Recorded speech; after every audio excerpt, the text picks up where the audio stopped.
Hello friends, ಇವತ್ತಿನ ಸಂಚಿಕೆಯಲ್ಲಿ ಏನಾಯಿತು ಅಂತ ನೋಡ್ಕೊಂಡು ಬರೋಣ ಬನ್ನಿ. ಅಮೂಲ್ಯ ವಲ್ಲಭ ಹೇಳಿದ್ದಾನೆ ಯೋಚನೆ ಮಾಡ್ತಾ, ಆದರೂ ಹೇಗೋ ನೀನು ನನ್ನ ಮನಸ್ಸಲ್ಲಿ ಏನಿದೆ ಅಂತ ಎಕ್ಸಾಕ್ಟಾಗಿ ಹೇಳಿಬಿಟ್ಟೆ. ನೀನು ಅದನ್ನೇ ಅಂದ್ಕೊಂಡೆ, ಏಳೇಳು ಜನ್ಮಕ್ಕೂ ನೀನೇ ನನ್ನ ಗಂಡ ಆಗಬೇಕು ಅಂತಾಳೆ ಅಮೂಲ್ಯ. ಆಗ ಮೀನಾ ಬಂದು, ಏನಮ್ಮೋ ಈ ಒಂದು ಜನ್ಮದಲ್ಲೇ ಈ ಕಾಡು ಪಾಪ ಯಾಕಪ್ಪ ನನ್ನ ಗಂಡ ಆದ ಅನ್ಕೋತಿದ್ದೆ, ಆದರೆ ಈಗ ಏಳೇಳು ಜನ್ಮಕ್ಕೂ ಅವನೇ ನಿನ್ನ ಗಂಡ ಆಗಲಿ ಅಂತ ಕೇಳ್ಕೊತಿದ್ಯಾ, ಏನು ಸಮಾಚಾರ? ಸಮಥಿಂಗ್ ಅಂತಾಳೆ ಮೀನಾ. ಅಯ್ಯೋ ಹೋಗಿ ಅಕ್ಕ, ಯಾವಾಗ ನೋಡಿದ್ರು ಸಮಥಿಂಗ್ ಅಂತಿರ್ತೀರ, ಆ ಥರ ಎಲ್ಲ ಏನೂ ಇಲ್ಲ, ನಥಿಂಗ್ ಅಂತಾಳೆ ಅಮೂಲ್ಯ. ಏಯ್ ಕಳಿ ಅಂತಾಳೆ ಮೀನಾ. ಈ ಮೀನಾ ಅಕ್ಕ ಒಬ್ಬರು ಲೈವಲ್ಲೂ ಕಾಡ್ತಾರೆ, ಇಲ್ಲಿ ಬಂದು ಮನಸ್ಸಲ್ಲೂ ಕಾಡ್ತಾ ಇರ್ತಾರೆ, ಆದರೂ ಅವ್ರು ಹೇಳಿದ್ದು ಸಮಥಿಂಗ್ ನಿಜ ಇರ್ಬೋದಾ ಅಂತಾಳೆ ಅಮೂಲ್ಯ.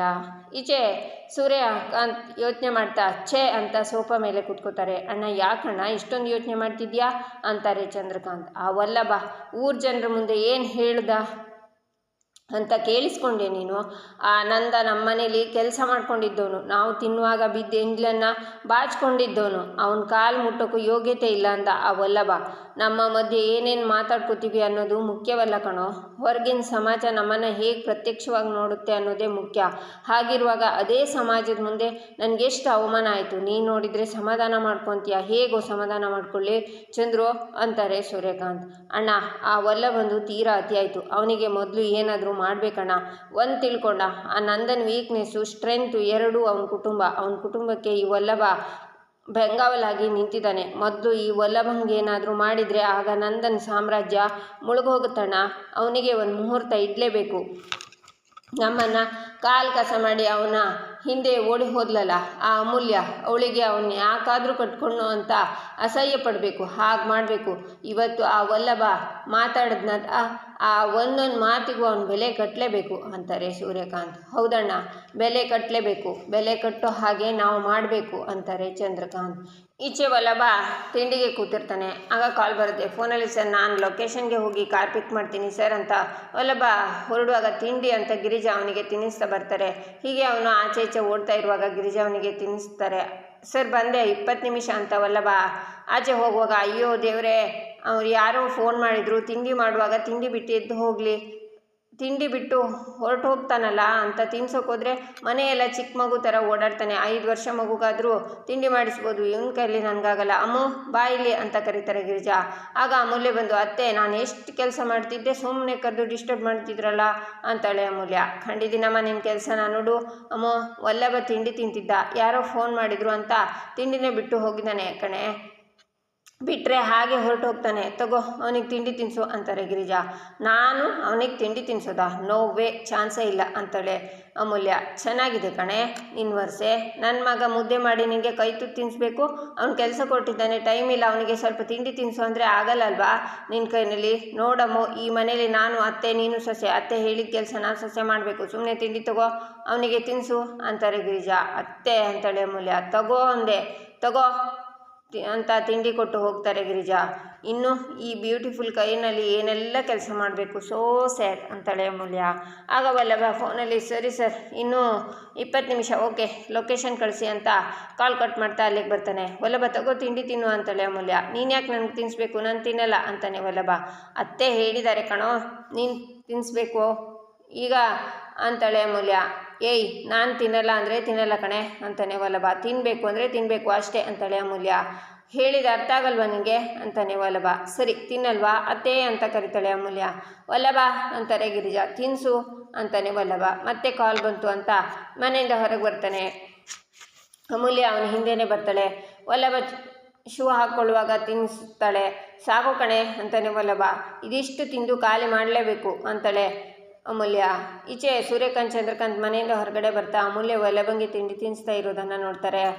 ಆಗ ಅಮೂಲ್ಯ ಅವರನ್ನು ನೋಡಿ, ತಿನ್ನಿ ಅಂದರೆ ಏನೂ ಆಗಲ್ಲ, ನಾನು ಮಾಡಿದ್ದು ಅಂತ ನಾಟಕ ಮಾಡ್ತಾ ತಿನ್ನಿಸ್ತಾ, ಏನು ಅಂದರೆ ನನಗೆ ಗೊತ್ತಿಲ್ಲದೆ ಇರೋ ಅಡುಗೆನೆಲ್ಲ ನೀವು ನಿನ್ನ ಕೈಯಾರೆ ನನಗೆ ಮಾಡಿ ತಿನ್ನಿಸ್ತೀರಾ, ಅಂಥದ್ರಲ್ಲಿ ನಾನು ನಿಮಗೆ ಖಾಲಿ ಹೊಟ್ಟೆಲಿ ಹೋಗ್ಬಿಡ್ತೀನಾ?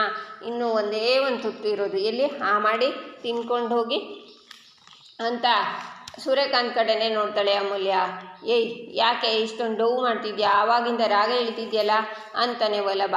ಸೂರ್ಯಕಾಂತ್ ಚಂದ್ರಕಾಂತ್ ಅಲ್ಲಿಂದ ಹೊರಟೋಗ್ತಾರೆ. ಆಗ ಕಲಾವತಿ ಬಂದು ಅಮೂಲ್ಯನ ನೋಡಿ ಆಚೆ ಕಡೆ ತಿರುಗಿ ಮತ್ತೆ ಅಮೂಲ್ಯನ ನೋಡಿ, ಇವರಿಬ್ಬರು ಜೋಡಿ ಎಷ್ಟು ಚೆನ್ನಾಗಿದೆ, ಎಷ್ಟು ಅನ್ಯೋನ್ಯವಾಗಿದ್ದಾರೆ, ಅಯ್ಯೋ ದೇವ್ರೆ, ಇವರಿಬ್ಬರ ಮೇಲೆ ಯಾವ ಕೆಟ್ಟ ದೃಷ್ಟಿನೂ ಬೀಳದೇ ಇರಲಿ ಅಂತ ದೃಷ್ಟಿ ತೆಗೆದು ಹೋಗ್ತಾರೆ ಕಲಾವತಿ. ಅಬ್ಬಾ ತಟ್ಟೆ ಖಾಲಿ ಆಯಿತು ಅಂತಾಳೆ ಅಮೂಲ್ಯ. ತಿನ್ನೋದೇನೋ ತಿನ್ನಿಸ್ತೀಯಾ, ನೀರು ತಗೊಂಡು ಬಾ ಹೋಗಿ ಅಂತಾನೆ ವಲ್ಲಭ. ಅತ್ತೆ ಹೇಳಿದರು ತಿಂಡಿ ತಿನ್ನಿಸು ಅಂತ, ನೀರು ಕುಡಿಸು ಅಂತ ಹೇಳಿಲ್ಲ, ನಿನಗೆ ಬೇಕಿದ್ರೆ ನೀನೇ ಹೋಗಿ ಕುಡಿ ಅಂತಾಳೆ ಅಮೂಲ್ಯ. ಆಗ ವಲ್ಲಭ ನೀರು ಕುಡ್ಕೊಂಡು ವಾಪಸ್ ಬರುವಾಗ ಕಾಲು ಸ್ಲಿಪ್ಪಾಗಿ ಬೀಳ್ತಾನೆ. ಆಗ ಅಮೂಲ್ಯ ಅವನ್ನ ಹಿಡ್ಕೋತಾಳೆ. ಹಾಗೆ ಒಬ್ರನ್ನೊಬ್ರು ನೋಡ್ತಿರ್ತಾರೆ. ಏಯ್ ಬಿಡೆ ಬಂದ್ಬಿಟ್ಲು ಅಂತಾನೆ ವಲ್ಲಭ. ನೋಡ್ಕೊಂಡು ಓಡಾಡಬೇಕು ತಾನೆ, ಬೈ ಮಿಸ್ ಆಗಿದ್ರೆ ನಿನ್ನ ಹಲ್ಲು ಮುರಿದು ಹೋಗ್ತಿತ್ತು. ಹೌದು, ಯಾವ ಕಾಲು ಎಡವಿದ್ದು ಅಂತಾಳೆ ಅಮೂಲ್ಯ. ಎಡಗಾಲು ಕಣೆ ಅಂತಾನೆ ವಲ್ಲಭ. ಎಡಗಾಲು ಅಪಶಕುನ ಅಂತಾರೆ, ನೀನಂತೂ ಡ್ರೈವಿಂಗ್ ಕೆಲಸಕ್ಕೆ ಹೋಗ್ತಿದ್ಯಾ, 2 ನಿಮಿಷ ಕೂತ್ಕೊಂಡ್ಬಿಟ್ಟು ಹೋಗು ಅಂತಾಳೆ ಅಮೂಲ್ಯ. 2 ನಿಮಿಷ ಕೂತ್ಕೊಂಡ್ಬಿಟ್ಟು ಹೋದರೆ ಕೆಲಸ ಕಳ್ಕೊಳ್ಬೇಕಾಗತ್ತೆ ಸ್ಟುಪಿಡ್ ಅಂತ ಹೋಗ್ತಾನೆ ವಲ್ಲಭ. ಈಚೆ ಪ್ಯಾಸೆಂಜರ್ನ ಕರ್ಕೊಂಡು ಹೋಗೋದಕ್ಕೆ ವಲ್ಲಭ ಕಾರ್ ತೊಗೊಂಡು ಬರ್ತಾನೆ. ಅಲ್ಲಿ ಮಗಳು ನಂದಿನಿ ಹೊರಟಿರ್ತಾಳೆ. ಅಪ್ಪ ಟೆನ್ಷನ್ ಆಗಬೇಡ ಅಂತಾಳೆ ನಂದಿನಿ. ಏನು ವರಿ ಮಾಡ್ಕೋಬೇಡ, ಓಕೆ. ಏನಪ್ಪ ನಿನ್ನ ಹತ್ರ DL ಎಲ್ಲ ಇದೆಯಲ್ವಾ ಅಂತಾರೆ ಅಪ್ಪ. ಸರ್ ನನ್ನ ಹತ್ರ DL ಇಲ್ಲ ಅಂದಿದ್ರೆ ಕಾರು ಮತ್ತು ಕೆಲಸ ಯಾರು ಕೊಡ್ತಾ ಇರಲಿಲ್ಲ ಸರ್ ಅಂತಾನೆ ವಲ್ಲಭ. ಸ್ವಲ್ಪ ತೋರಿಸ್ತೀಯಾ ಅಂತ DL ಫೋಟೋ ಮತ್ತು ವಲ್ಲಭನ ಫೋಟೋ ಹಾಗೆ ಕಾರ್ ಫೋಟೋನ ಆ ಹುಡುಗಿ ಅಪ್ಪ ತಗೊಂಡು, ನೋಡಪ್ಪ ಬೇಜಾರು ಮಾಡ್ಕೋಬೇಡ, ನನ್ನ ಮಗಳು ನನ್ನ ಬಿಟ್ಟು ಇದೇ ಮೊದಲು ಬೇರೆ ಊರಿಗೆ ಹೋಗ್ತಿರೋದು, ಹಾಗಾಗಿ ತಂದೆ ಆದವನಿಗೆ ಭಯ ಇರುತ್ತಲ್ವಾ, ನೋಡು ಗಾಡಿನ ನಿಧಾನವಾಗಿ ಓಡಿಸು, ರೀಚ್ ಆಗೋಕ್ಕೆ 1 ಅವರ್ ಲೇಟ್ ಆದರೂ ಪರವಾಗಿಲ್ಲ, ಸ್ಪೀಡಾಗಿ ಗಾಡಿ ಓಡಿಸ್ಬೇಡ ಅಂತಾರೆ ಅಪ್ಪ. ಸರ್ ನೀವೇನು ತಲೆ ಕೆಡಿಸ್ಕೋಬೇಡಿ, ಸೇಫ್ ಜರ್ನಿ, ಸೇಫಾಗಿ ಕರ್ಕೊಂಡು ಬರ್ತೀನಿ ಅಂತಾನೆ ವಲ್ಲಭ. ಪುಟ್ಟಿ ಹುಷಾರು, ರೀಚ್ ಆದ ತಕ್ಷಣ ನನಗೆ ಫೋನ್ ಮಾಡು, ಹಾಗೆಯೇ ನಿನ್ನ ಫ್ರೆಂಡ್ಸ್ಗೆ ಹುಷಾರಾಗಿರೋಕೆ ಹೇಳು ಅಂತಾರೆ ಅಪ್ಪ. ಅಪ್ಪ ನೀವು ಟೆನ್ಷನ್ ಆಗಬೇಡಿ, ನಾನು ಸೇಫಾಗಿ ಹೋಗಿ ಬರ್ತೀನಿ, ಟೈಮ್ಗೆ ಟ್ಯಾಬ್ಲೆಟ್ ತಗೊಳ್ಳೋದನ್ನು ಮರಿಬೇಡಿ ಆಯಿತಾ ಅಂತ ನಂದಿನಿ ಹೇಳ್ತಾಳೆ. ಆಯಿತು ಅಂತಾರೆ ಅಪ್ಪ. ಆಗ ವಲ್ಲಭ ಅಲ್ಲಿಂದ ಹೊರಡ್ತಾನೆ. ಈಚೆ ಕೇಶವ ರೂಮಲ್ಲಿ ಓದ್ತಾ ಇರುವಾಗ ಮೀನಾ ಬಂದು, ಕೇಶವ ಮತ್ತೆ ನೀರಿನ ಟ್ಯಾಂಕು ಖಾಲಿಯಾಗಿದೆ ಕಣೋ, ಬಹುಶಃ ಎಲ್ಲೋ ಲೀಕ್ ಆಗ್ತಿರ್ಬೇಕು ಅಂತಾಳೆ. ಹ್ಞೂ ಮೀನಾ, ಲೀಕ್ ಆಗಿರಬೇಕು, ಒಂದು ಕೆಲಸ ಮಾಡ್ತೀನಿ, ಅಪ್ಪನ ಹತ್ರ ಮಾತಾಡಿ ಇವತ್ತೇ ಹೊಸ ಟ್ಯಾಂಕ್ ತರ್ತೀನಿ ಅಂತಾನೆ ಕೇಶವ. ಏನೋ ನೀನು ಹೋಗಿ ತರ್ತೀಯಾ, ಅದೇ ಕಣೋ ನನಗೆ ಯೋಚನೆ ಆಗಿರೋದು, ನೀನು ಡೀಲರ್ ಹತ್ರ ಹೋಗ್ತೀಯಾ, ಅವರು ಡಿಸ್ಕೌಂಟ್ ಅದು ಇದು ಅಂತ ಹೇಳ್ತಾರೆ, ನೀನು ಕಮ್ಮಿ ಬೆಲೆ ಟ್ಯಾಂಕ್ ತರ್ತೀಯಾ ಅಂತಾಳೆ ಮೀನಾ. ಅದು ನಿಜಾನೇ, ಅಪ್ಪ ಯಾವಾಗಲೂ ಕಡಿಮೆ ಬೆಲೆದೇ ತಗೊಂಡು ಬಾ ಅಂತಾರಲ್ವಾ, ಅದಕ್ಕೆ ಕಡಿಮೆ ಬೆಲೆದೇ ತರಿಸಿದೆ ಅಷ್ಟೇ ಅಂತಾನೆ ಕೇಶವ. ಕಡಿಮೆ ಬೆಲೆ ಟ್ಯಾಂಕ್ ಅಂದರೆ ಅದು ಉಳಿತಾಯ ಅಲ್ಲ ಕಣೋ, ಲೋಕಲ್ ಟ್ಯಾಂಕ್ಗೆ ಇಲ್ಲಿ ಅಂದರು 5,000 ಕೊಡ್ತೀವಿ, ಅದಕ್ಕೆ 5 ವರ್ಷ ವ್ಯಾರಂಟಿ ಇಷ್ಟೇ ಇರುತ್ತೆ, ಮತ್ತೆ ಟ್ಯಾಂಕನ್ನು ಬದಲಾಯಿಸ್ತಾನೆ ಇರಬೇಕು, ಅದರಲ್ಲೂ ಟ್ರಾನ್ಸ್ಪೋರ್ಟೇಷನ್ನು ಇನ್ಸ್ಟಾಲೇಷನ್ ಅಂತ ಖರ್ಚು ಬೇರೆ, ಹಾಗಿರುವಾಗ ಅದು ಚೀಪರ್ ಆಪ್ಷನ್ ಹೇಗೋ ಆಗುತ್ತೆ ಅಂತಾಳೆ ಮೀನಾ. ಹೌದಲ್ವಾ, ನಾನು ಇದನ್ನೆಲ್ಲ ಯೋಚನೆ ಮಾಡಿರಲಿಲ್ಲ, ಹಾಗಿದ್ರೆ ಈಗ ಯಾವ ಟ್ಯಾಂಕ್ ತಗೊಳ್ಳೋದು ಅಂತಾನೆ ಕೇಶವ. ಈ ಕಡೆ ಬಾ ಅಂತ ಅಲ್ಲಿರೋ ಒಂದು ಸಣ್ಣ ಟ್ಯಾಂಕನ್ನು ತೋರಿಸಿ, ಸಿಂಟೆಕ್ಸ್ ಇಟ್ಟೆಗ್ರು, ಇದರ ಬೆಲೆ ಬರೀ 15,000, ಬರೋಬ್ಬರಿ 50 ವರ್ಷ ವ್ಯಾರಂಟಿ ಇರುತ್ತೆ, ಇದೇ 50 ವರ್ಷದಲ್ಲಿ ಲೋಕಲ್ ಟ್ಯಾಂಕ್ ತಗೊಂಡ್ರೆ ಮತ್ತೆ ಬದಲಾಯಿಸಬೇಕಾಗುತ್ತೆ, ಅದರ ಖರ್ಚು ಮಿನಿಮಮ್ ಅಂದರೂ 30,000 ಆಗುತ್ತೆ, ಇದು ಸಾಮಾನ್ಯ ಟ್ಯಾಂಕ್ಗಿಂತ ಭಾರ ಇರುತ್ತೆ, ಇದರಲ್ಲಿ ಯುರೋಪಿಯನ್ ಸ್ಟೆಬಿಲೈಸರ್ ಬಳಸಿರೋದ್ರಿಂದ ಹೆಚ್ಚು ಕಾಲ ಬಳಕೆ ಬರುತ್ತೆ, ಜೊತೆಲಿ ಇದು ನೀರಲ್ಲಿರೋ ಬ್ಯಾಕ್ಟೀರಿಯಾ, ಫಂಗಿ, ವೈರಸ್ ಇಂದ ರಕ್ಷಣೆ ಕೊಡುತ್ತೆ ಅಂತಾಳೆ ಮೀನಾ. ಅಂದರೆ ಹೆಚ್ಚು ಬಾಳಿಕೆ, ಸುರಕ್ಷಿತ ನೀರು, ಹಾಗೆ ವ್ಯಾಲ್ಯೂ ಫಾರ್ ಮನಿ ಅನ್ನೋ ಅಂತಾನೆ ಕೇಶವ. ಹೌದು ಕಣೋ ಕೇಶವ ಅಂತಾಳೆ ಮೀನಾ. ಹಾಗಿದ್ರೆ ಈ ಸಲ ನಮ್ಮನೆಗೆ ಸಿಂಟೆಕ್ಸ್ ಹೀಟರ್ಸ್ ನಾನೇ ತರೋಣ ಅಂತಾನೆ ಕೇಶವ. ಈಚೆ ವಲ್ಲಭ ಕಾರಲ್ಲಿ ಹೋಗ್ತಾ ಇರುವಾಗ ಕೂತಿರೋ ನಂದಿನಿ ಫೋನಲ್ಲಿ, ಹಲೋ ಸಂಗೀತ, ಹೊರಟ್ವಿ ಕಣೆ, ಮಡಿಕೇರಿ ಟ್ರಿಪ್ಗೆ ಫೈನಲಿ ನಮ್ಮ ಅಪ್ಪ ಒಪ್ಕೊಂಡ್ರು. ಹಾಂ, ಸುಹಾಸ್ ಮತ್ತು ಚರಣ್ ಬರ್ತಿದ್ದಾರೆ, ರಿಷಿ ಮತ್ತು ಮೌನ ಮುಂದೆ ಹತ್ಕೋತಾರಂತೆ. ಎಲ್ಲ ಪ್ಯಾಕ್ ಮಾಡ್ಕೊಂಡಿದ್ದೀನಿ, ನನಗಂತೂ ತುಂಬ ಖುಷಿಯಾಗ್ತಿದೆ ಕಣೆ, ಎಲ್ಲ ಪಿಕ್ಚರ್ಸ್ನು ನಿನಗೆ ಕಳಿಸ್ತೀನಿ ಆಯಿತಾ ಅಂತ ಕಾಲ್ ಕಟ್ ಮಾಡಿ, ಅಣ್ಣ ಮುಂದೆ ನನ್ನ ಫ್ರೆಂಡ್ಸ್ ಹತ್ಕೋತಾರೆ, ಅಲ್ಲಿ ಕಾರ್ ನಿಲ್ಲಿಸೋಣ ಅಂತಾಳೆ ನಂದಿನಿ. ಸರಿ ಅಂತ ಕಾರ್ ನಿಲ್ಲಿಸ್ತಾನೆ ವಲ್ಲಭ. ಸುಹಾಸ್ ಮತ್ತು ಚರಣ್ ಕಾರನ್ನು ಹತ್ಕೋತಾರೆ. ಹಾಯ್ ಹೇಗಿದೆಯಾ, ಎಲ್ಲ ರೆಡಿನಾ ಅಂತ ಸುಹಾಸ್ ನಂದಿನಿಯನ್ನು ಕೇಳ್ತಾನೆ. ನಂತರ ಹಾಂ ಅಂತ ನಂದಿನಿ ಹೇಳ್ತಾಳೆ. ಆಗ ಸುಹಾಸ್, ಮಗ ಸಾಂಗ್ ಪ್ಲೇಸಿನ್ ಬ್ಲೂಟೂತ್ ಕನೆಕ್ಟ್ ಮಾಡಿಕೊಂಡು ಅಂತಾನೆ, ಇದೇ ಪಾಸ್ವರ್ಡ್ ಅಂತಾನೆ ವಲ್ಲಭ. ಆಗ ಸಾಂಗ್ ಬರೋಕ್ಕೆ ಸ್ಟಾರ್ಟ್ ಆಗುತ್ತೆ. ಸುಹಾಸ್ ಡ್ಯಾನ್ಸ್ ಮಾಡ್ತಾನೆ, ನಂದಿನಿ ಚಿಲ್ ಅಂತಾನೆ ಸೌಂಡ್ನ ದೊಡ್ಡದು ಮಾಡ್ತಾನೆ ಮುಂದೆ ಕೂತ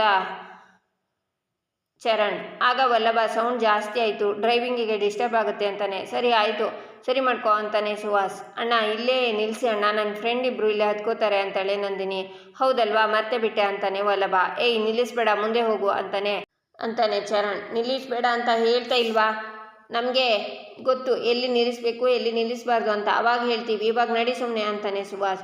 ಯಾಕ್ರೋ ಮೌನ ಮತ್ತು ರಿಷಿ ಇಲ್ಲೇ ಅಲ್ವಾ ಇರೋದು ಅಂತಾಳೆ ನಂದಿನಿ. ಅವರಿಬ್ಬರು ಇನ್ನೂ ಮುಂದೆ ಹತ್ತುತ್ತಾರಂತೆ, ನೀನೇನು ತಲೆ ಕೆಡಿಸ್ಕೋಬೇಡ, ಮುಂದೆ ಸಿಕ್ಕಾಗ ಪಿಕ್ ಮಾಡ್ಕೊಳ್ಳೋಣ ಆಯ್ತಾ ಅಂತಾನೆ ಸುಹಾಸ್. ಅವ್ರು ಇಲ್ಲೇ ಹತ್ತುತ್ತೀನಿ ಅಂತ ನನ್ನ ಹತ್ರ ಹೇಳಿದ್ರು ಅಂತಾಳೆ ನಂದಿನಿ. ಇಲ್ಲ ನಂದಿನಿ, ಅವ್ರು ನಮಗೆ ಇನ್ಫಾರ್ಮ್ ಮಾಡಿದ್ದಾರೆ, ಮುಂದೆ ಸಿಗ್ತಾರಂತೆ, ನೀನೇನು ತಲೆ ಕೆಡಿಸ್ಕೋಬೇಡ, ಜಸ್ಟ್ ಎಂಜಾಯ್ ಫಾರ್ ನೌ ಅಂತಾನೆ ಸುಹಾಸ್.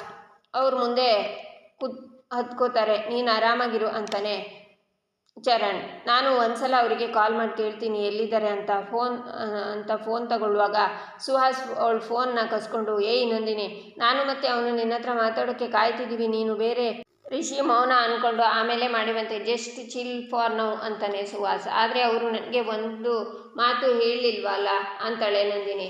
ನನಗೆ ಹೇಳಿದ್ದಾರೆ ನಂದಿನಿ, ನೀನು ನಮ್ಮ ಮಾತನ್ನು ನಂಬ್ತೀಯ ತಾನೆ ಅಂತಾನೆ ಸುಹಾಸ್. ಆಗ ವಲ್ಲಭ ಮಿರರಲ್ಲಿ ಅವರನ್ನೇ ನೋಡ್ತಾನೆ. ಏಯ್ ಇಲ್ಲೇನು ನೋಡ್ತಿದ್ಯಾ, ಮುಂದೆ ನೋಡಿಕೊಂಡು ಗಾಡಿ ಓಡಿಸು ಅಂತಾನೆ ಸುಹಾಸ್. ಕಾರ್ ನಿಲ್ಲಿಸು ಅಂತ ಮುಂದೆ ಕೂತವನು ಚರಣ್ ಕಾರಿಂದ ಕೆಳಗಿಳಿದು ಹಿಂದೆ ಬಂದು ನಂದಿನಿ ಹತ್ರ ಜರುಗು ಅಂತಾನೆ. ಯಾಕೋ ಅಲ್ಲೇ ಕಂಫರ್ಟೇಬಲ್ ಆಗಿ ಕೂತಿದ್ಯಲ್ಲ ಅಂತಾಳೆ ನಂದಿನಿ. ಬಾ ನಂದಿನಿ, ನೀನು ತಲೆ ಕೆಡಿಸ್ಕೋಬೇಡ ಅಂತ ಸುಹಾಸ್ ನಂದಿನಿನ ಈಚೆ ಎಳಿತಾನೆ. ಆಗ ಚರಣ್ ಅವನ ಪಕ್ಕ ಕೂತ್ಕೋತಾಳೆ. ಇಬ್ಬರು ಅವಳು ಹಿಂದೆ ಕೈನ ಹಿಡ್ಕೊಂಡು ಡನ್ ಅಂತಾರೆ. ಅಲ್ಲೇ ಕೂತ್ಕೋಬಹುದಿತ್ತಲ್ವಾ, ಇಲ್ಲಿ ಯಾಕೆ ಕೂತ್ಕೊಂಡೆ ಅಂತಾಳೆ ನಂದಿನಿ. ಇಲ್ಲ, ಇಲ್ಲಿ ಸಖತ್ ಕಂಫರ್ಟೇಬಲ್ ಆಗಿತ್ತು ಅದಕ್ಕೆ ಬಂದೆ ಅಂತಾನೆ ಚರಣ್. ಅಲ್ಲ ಕಣೋ, ಮೌನ ಮತ್ತು ಋಷಿ ಇಲ್ಲೇ ಹತ್ಕೋತಾರೆ ಅಂದರು, ಇಷ್ಟೊಂದು ದೂರ ಬಂದ್ವಿ, ಎಲ್ಲಿ ಬರ್ತಾರೆ ಅಂತಾಳೆ ನಂದಿನಿ. ಆಗ ಸುಹಾಸ್ ವಿಕ್ರಮ್ ಇಬ್ಬರು ನಗ್ತಾರೆ. ಯಾಕ್ರೋ ನಗ್ತಿದ್ದೀರಾ ಅಂತಾಳೆ ನಂದಿನಿ. ಮಗ ಇವಳಿಗೆ ಹೇಳೇ ಬಿಡೋಣವಾ ಅಂತಾನೆ ಸುಹಾಸ್. ಇವಾಗ ಹೇಳೇ ಬಿಡು ಮಗ ಪಾಪ ನಂದಿನಿ ಅಂತ ಚರಣ್ ಹೇಳ್ತಾನೆ. ನಂದಿನಿ, ರಿಷಿ ಮತ್ತು ಮೌನ ನಮ್ಮ ಜೊತೆ ಬರ್ತಿಲ್ಲ, ಯಾಕಂದರೆ ಅವರು ಆಲ್ರೆಡಿ ಅವ್ರ ಮಡಿಕೇರಿಗೆ ಹೋಗಿದ್ದಾರೆ ಅಂತಾನೆ ಸುಹಾಸ್. ಏನು ಆಲ್ರೆಡಿ ಹೋಗಿದ್ದಾರೆ ಅವರು? ಮತ್ತೆ ನನಗೇನು ಹೇಳೇ ಇಲ್ಲ, ನನಗೆ ನೀವು ಹೇಳಬೇಕು ತಾನೆ, ನಾನು ಅವ್ರ ಜೊತೆನೇ ಹೋಗ್ತಿದ್ದೆ ಅಂತಾಳೆ ನಂದಿನಿ. ಎಲ್ಲೋ ಏನೋ ಮಿಸ್ ಹೊಡಿತಿದ್ಯಲ್ಲ ಅಂತ ವಲ್ಲಭ ಯೋಚನೆ ಮಾಡ್ತಾನೆ. ಏನು ಬೇಬಿ ನೀನು ಅವರಿಬ್ಬರಿಗೆ ಮಾತ್ರ ಫ್ರೆಂಡ್ಸಾ, ನಮಗೆ ಫ್ರೆಂಡ್ಸ್ ಅಲ್ವಾ, ಬಾ ಇವಾಗ ಒಂದು ಸೆಲ್ಫಿ ತಗೊಳ್ಳೋಣ ಅನ್ನುವಾಗ ವಲ್ಲಭ ಬ್ರೇಕ್ ಹಾಕ್ತಾನೆ. ಏಯ್ ನಿನಗೆ ನೆಟ್ಟಾಗಿ ಕಾರ್ ಓಡಿಸೋಕ್ಕೆ ಆಗಲ್ವಾ ಅಂತಾನೆ ಸುಹಾಸ್. ಸಾರಿ ಸರ್, ಯಾರೋ ರೆಸ್ಪಾನ್ಸಿಬಲ್ ಆಗಿ ಗಾಡಿ ಓಡಿಸ್ತಾ ಇರಲಿಲ್ಲ, ಅದಕ್ಕೆ ಜರ್ಕೊಂಡು ಹೋಗೋಣ ಅಂತಾನೆ ವಲ್ಲಭ. ನೆಟ್ಟಾಗೆ ಮುಂದೆ ನೋಡಿಕೊಂಡು ಗಾಡಿ ಓಡಿಸು, ಎಲ್ಲಿಂದ ಬರ್ತಿರೋ ನೀವೆಲ್ಲ ಅಂತಾನೆ ಸುಹಾಸ್. ಈಚೆ ಕಲಾವತಿ ಸೊಪ್ಪು ಬಿಡಿಸ್ತಾ ನಗ್ತಾ ಇರ್ತಾರೆ. ಅವರನ್ನು ನೋಡ್ತಾ, ಅಜ್ಜಿ ಏನು ಕಲಾ, ತುಂಬ ಖುಷಿಯಾಗಿದೆಯಾ, ಒಬ್ಬೊಬ್ಬಳೇ ನಗ್ತಿದ್ಯಾ, ಅಂಥದ್ದೇನಾಯಿತು ಅಂತಾರೆ. ಏನೂ ಇಲ್ಲ ಅತ್ತೆ, ಅಮೂಲ್ಯನ ಮೇಲೆ ನನಗೆ ಕೋಪ ಇರ್ಬೋದು, ಯಾರಿಗೂ ಹೇಳ್ದೆ ಕೇಳದೆ ಹೋಗಿ ಮದುವೆ ಆದ್ಲು ಅಂತ, ಆದರೆ ಇವತ್ತು ಅನ್ನಿಸ್ತಿದೆ ಅಮೂಲ್ಯ ವಲ್ಲಭನ ಮದುವೆಯಾಗಿ ಒಳ್ಳೆ ಕೆಲಸನೇ ಮಾಡಿದ್ಲು ಅಂತ. ಇವತ್ತು ನೋಡಬೇಕಾಗಿತ್ತು ಗಂಡ ಹೆಂಡತಿ ಎಷ್ಟು ಅನನ್ಯವಾಗಿದ್ರು ಗೊತ್ತಾ. ಅಮೂಲ್ಯ ವಲ್ಲಭಗೆ ತಿಂಡಿ ತಿನ್ನಿಸ್ತಿದ್ಲು, ನೀವೇನಾದರೂ ಅಲ್ಲಿ ಇದ್ದಿದ್ರೆ ಖಂಡಿತ ನೀವೇ ಹೋಗಿ ಅವರಿಗೆ ದೃಷ್ಟಿ ತೆಗೆದು ಬರ್ತಿದ್ರಿ ಅಂತಾರೆ ಕಲಾವತಿ. ನೀನಾ ಈ ಮಾತನ್ನು ಹೇಳ್ತಿರೋದು ಅಂತಾರೆ ಅಜ್ಜಿ. ಹೌದು ಅತ್ತೆ, ಮನಸ್ಸು ಸಿಟ್ಟನ್ನು ತೋರಿಸ್ಬೋದು, ಕರಳು ತೋರಿಸೋದು ಪ್ರೀತಿನ ಮಾತ್ರ. ಆ ದೇವರು ಅಮೂಲ್ಯ ವಲ್ಲಭನ ಹೀಗೆ ಅನನ್ಯವಾಗಿ ಪ್ರೀತಿಯಿಂದ ಇಬ್ಬರು ಖುಷಿಯಿಂದ 100 ಕಾಲ ಚೆನ್ನಾಗಿರಲಿ ಅಂತಾರೆ ಕಲಾವತಿ. ಆಗ ಇಂದಿರಾ ಬಂದು, ಅಕ್ಕ ಏನಕ್ಕ ನಿನ್ನ ಮಗಳು ಚೆನ್ನಾಗಿರಲಿ ಅಂತ ಹಾರೈಸ್ತಿದ್ಯಾ, ಇವತ್ತೇನೋ ನಿನ್ನ ಮಗಳು ಸಂತೋಷವಾಗಿದ್ದಾಳೆ, ಆದರೆ 100 ಕಾಲ ಹೀಗೆ ಸಂತೋಷವಾಗಿರ್ತಾಳೆ ಅಂತ ಹೇಗೆ ಹೇಳ್ತೀಯಾ, ದೀಪ ಆರೋಕ್ಕೂ ಮುಂಚೆ ಜೋರಾಗಿ ಉರಿಯುತ್ತಂತೆ, ಹಾಗೆ ಇವತ್ತು ಖುಷಿಯಾಗಿರೋ ನಿನ್ನ ಮಗಳು ಅಮೂಲ್ಯ ನಾಳೆ ಕಣ್ಣೀರು ಹಾಕೋ ಪರಿಸ್ಥಿತಿ ಬರಲ್ಲ ಅಂತ ಹೇಗೆ ಹೇಳ್ತೀಯ ಅಕ್ಕ ಅಂತಾಳೆ ಇಂದಿರಾ ಇದೇನು ಅಂತ ಮಾತಾಡ್ತಿದ್ಯಾ ನೀನು ಅಂತಾರೆ ಕಲಾವತಿ. ನಾನು ಇರೋದನ್ನೇ ಹೇಳ್ತಿದ್ದೀನಪ್ಪ, ಮನುಷ್ಯರು ಭ್ರಮೆಯಲ್ಲಿ ಬದುಕಬಾರ್ದು ಅಲ್ವಾ ಅತ್ತೆ ಅಂತಾಳೆ ಇಂದಿರಾ ನಾನು ಯಾವತ್ತೂ ಶ್ರೀಕಂಠಂಗಾಗಲಿ ಜ್ಯೋತಿಗಾಗಲಿ ಕೆಟ್ಟದನ್ನು ಬಯಸಿಲ್ಲ, ಕೆಟ್ಟದನ್ನು ಮಾತಾಡಿಲ್ಲ, ಆದರೆ ನೀನು ಅಮೂಲ್ಯನ ಬಗ್ಗೆ ಯಾಕೆ ಇಷ್ಟೆಲ್ಲ ಕೆಟ್ಟದಾಗಿ ಮಾತಾಡ್ತಿದ್ಯಾ, ಅವಳು ನಿನಗೆ ಏನು ಮಾಡಿದಾಳೆ, ಯಾಕೆ ನಿನಗೆ ಅವಳ ಮೇಲೆ ಅಷ್ಟೊಂದು ದ್ವೇಷ ನಿನಗೆ ಅಂತಾರೆ ಕಲಾವತಿ. ಅಯ್ಯೋ ಅಕ್ಕ ಬಿಡ್ತು ಅನ್ನಿ, ನಾನು ಅಮೂಲ್ಯಂಗೆ ಶಾಪ ಹಾಕಿಲ್ಲ, ನೀವೇ ಅವಳಿಗೆ ಕಣ್ಣು ಹಾಕಬೇಡಿ ಅಂತ ಹೇಳಿದೆ, ನೋಡಿ ಅತ್ತೆ ಅಕ್ಕ ಹೇಗೆಲ್ಲ ಮಾತಾಡ್ತಾರೆ ಅಂತಾಳೆ ಇಂದಿರಾ. ನೀನು ಆ ಥರ ಎಲ್ಲ ಹೇಳಿಲ್ಲ ಇಂದಿರಾ, ಕೊಂಕು ಮಾತಾಡ್ತೀಯಾ, ಸುಮ್ಮನೆ ಅದನ್ನು ಒಪ್ಕೋ, ಮುಂಡುವಾದ ಮಾಡಬೇಡ ಅಂತಾರೆ ಅಜ್ಜಿ. ಅಯ್ಯೋ ಅತ್ತೆ, ನಾನು ಇವಾಗ ಏನು ಅನ್ಬಾರ್ದನ್ನ ಅಂದೆ ಅಂತ ನೀವು ಅಕ್ಕನ ಥರನೇ ಮಾತಾಡ್ತಿದ್ದೀರಾ ಅಂತಾಳೆ ಇಂದಿರಾ ಇನ್ನೊಂದು ಸಲ ನನ್ನ ಮಗಳ ಬಗ್ಗೆ ಕೆಟ್ಟದಾಗಿ ಮಾತಾಡಿದರೆ ನಾನು ಮಾತ್ರ ಸುಮ್ಮನೆ ಇರಲ್ಲ, ಸ್ವಲ್ಪ ನಾಲಿಗೆನ ಹದ್ಬಸ್ನಲ್ಲಿ ಇಟ್ಕೋ ಅಂತಾರೆ ಕಲಾವತಿ. ಹೋಗ್ತಾರೆ, ಅಜ್ಜಿನೂ ಹೋಗ್ತಾರೆ.